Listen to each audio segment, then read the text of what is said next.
Hey guys, this is Berto Barrera, and I am super excited to tell you guys how one of my clients is about to turn a $16,000 investment into $266,000. First things first, I want to tell you guys that this video is not for everyone. I really wanted to make a video for individuals whose primary goal is to build an enormous amount of wealth. And yes, I'm going to be throwing a lot of numbers out there, but I promise that if you stick until the end of this video, it may, and I hope it does, change your life. Real estate investing does carry a lot of risk, especially if you don't know what you're doing. It's more hands-on. You may or you may not like that. Now, why is real estate a good investment? I want to tell you guys what one of my clients did, and I did ask for permission.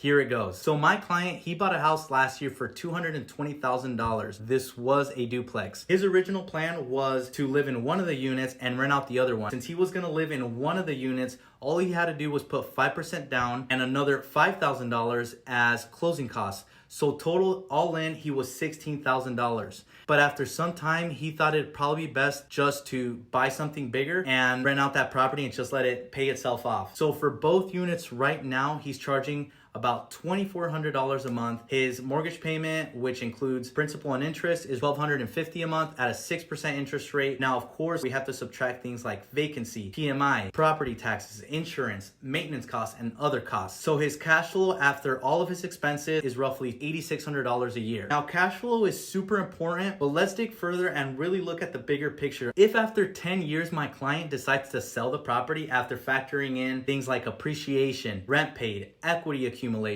his total profit after 10 years when he sells is going to be $266,821 off of a $16,000 investment. We can break this down by adding all the rent paid over 10 years, which totals about $313,000, then subtracting the mortgage payments and expenses. So that amount would be roughly $120,000 in free cash flow after 10 years. But he's also going to pay down the mortgage and the property is going to appreciate. So the amount he's going to receive at closing, factoring all these things in, is going to be $161,952. You add that amount to the total free cash flow and subtract the initial investment of $16,000, and we arrive to the amount of $266,821. That's how wealth is made, guys. My name is Berto Barrera. If you need any help, give me a call. My number is 574-253-7400.